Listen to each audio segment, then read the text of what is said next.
Interview and job search strategies that work. I'm excited to tell you about a friend of mine I've known many years. His name is Walter Holmes. Now, Walter, I really appreciate you coming on the podcast. I'm very grateful. Thank you, first of all. Thank you for the opportunity. So, Walter, I want to ask you, in your current role, like, how did you start out in your current role? If you can tell me about that. Yeah, actually, my current role right now, I actually just started a week and a half ago. And what actually led me to it is my time in service. From the time I left out of college, at Bethel College initially, then I joined the Army, where I got to have you as a soldier at one point. And basically the same rules and regulations and stuff that I had laid out as a leader in the military, trying to guide people, young soldiers, into the proper directions to succeed in life by managing themselves, by looking forward, by getting everything they can out of every situation. I basically applied to myself, and I spent the last 15 years since I got out as well, really practicing in my trade, trying to continue working within the IT field. I've gone from the radio side to data to servers to virtualization and to pretty much the gamut of everything. And based off of work performance and people I knew and how I worked, I ended up getting this opportunity that I couldn't pass up recently to work with a company, Pivot 3, which has been a great company. I'm at the beginning stages of it. I'm looking forward to the challenges that it may present with travel and installing software at different locations and hardware. But it's all based off of the same backbone that I've always preached, is being the best you can and demonstrating everything that you can so that people can gain the most from it. Well, it sounds like you know a lot of stuff, man. That's a lot. That's a lot to learn. Yeah. How did you come to know all that? Were you self-taught, or did you go to class or a course for that, or how did you learn all these technologies? Well, initially, obviously, it was the military, initial portion of it, both as a radio guy and then as a data analyst for the military. That really opened the door initially. Then once I got out as a contractor, a lot of it was on the job training. Then I started picking up, which I, even back 15, 20 years ago, I was pushing certifications. I never got them myself.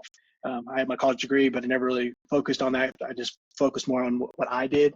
But for other people nowadays, I would say get your certifications. Those are huge as far as getting to where you'll have more opportunities. But then the ones that actually really opened my door was about 2014, Security Plus. That certification alone, just everything opened up several doors. And then in 2019, I actually got Server Plus, and I'm getting ready to get Cloud Plus next month. But yeah, most of it is self-training, late nights, working on the day. If I come across an issue, I would spend time recreating it in a virtual environment, and then figuring out what the solution is, and then being able to come there the next day and actually apply it. And by doing this type of thing is constantly, people start noticing and seeing that I wasn't the typical person who would just sit back and look at a problem and wait for somebody else to come fix it. And that's something that is hard to come by in today's society, especially in the IT world. And if you can learn that and you can believe that, people will come, people will be searching for you to pick up. So you hit something on there, Security Plus. Can you talk about that a little bit? What does it take to get the Security Plus, and how that's opened your doors for your career?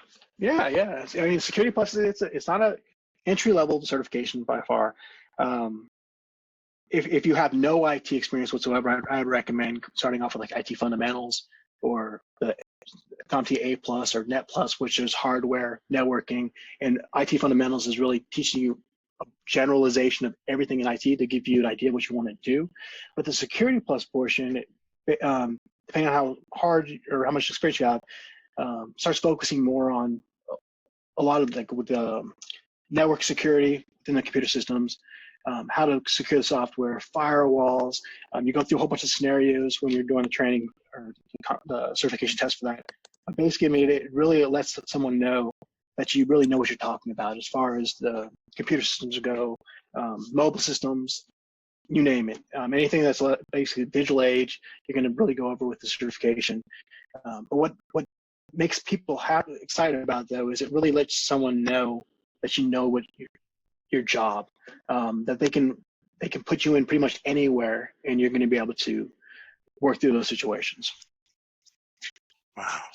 Well, so I guess I'll ask this anyway. Sounds like you talked about it, but I'll ask anyway. What excites you most about your profession, the chosen profession you're in now, versus something else you've done in the past? I guess the especially the route that I'm going right now, it's the concept of every day is going to be something different. Even though it's a hardware software install, when you get to customer sites, you never know what you're going to be faced with. You don't know what the pre-existing architecture was, if there was problems with it existing already, or if you're going to create a whole new issue of problems. So it's that puzzle making, being able to analyze situations that really excites me.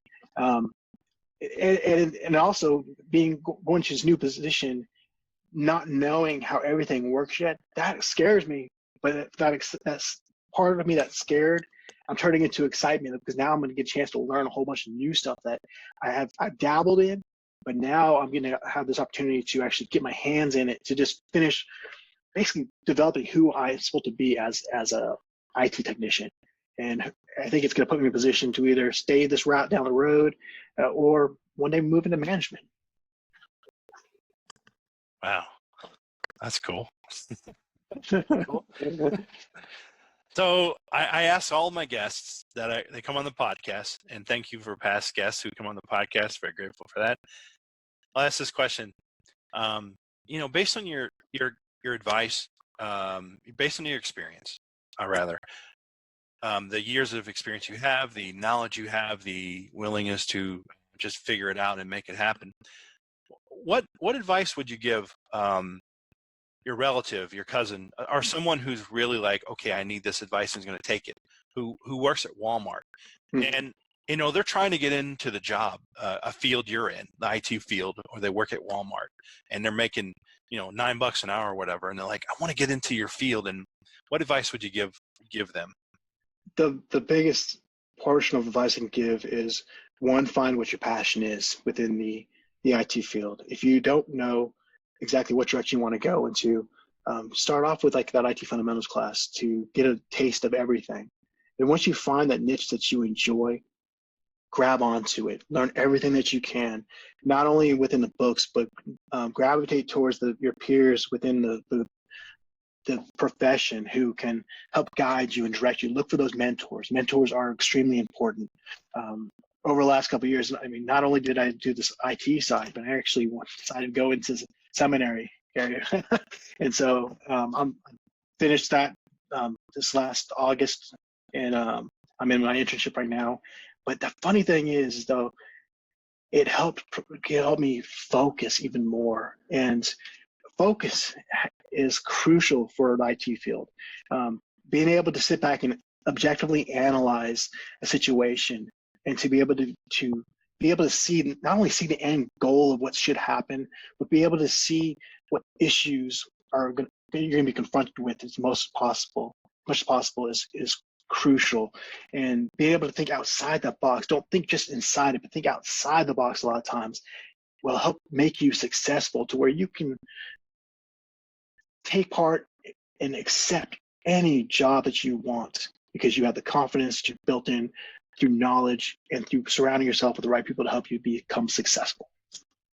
Wow, that's nice. That's great advice. I could probably take some of that myself, actually. It's good advice.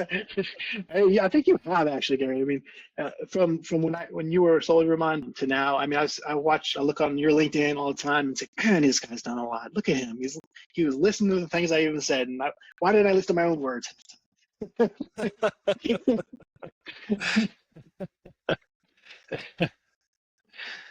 So Walter, really had a great time talking with you. I want to ask you, how can people contact you? How can they reach you? You have a LinkedIn or a Twitter, something like that, where people can reach out, a website?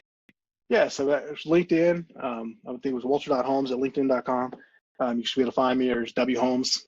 I'm in there. I'm an active member within there. And if you want, you can always email me too at walter.holmes@outlook.com. And I will answer any question that comes my way. I mean, to the best of my ability. But I'll provide solid guidance if that's what you're looking for.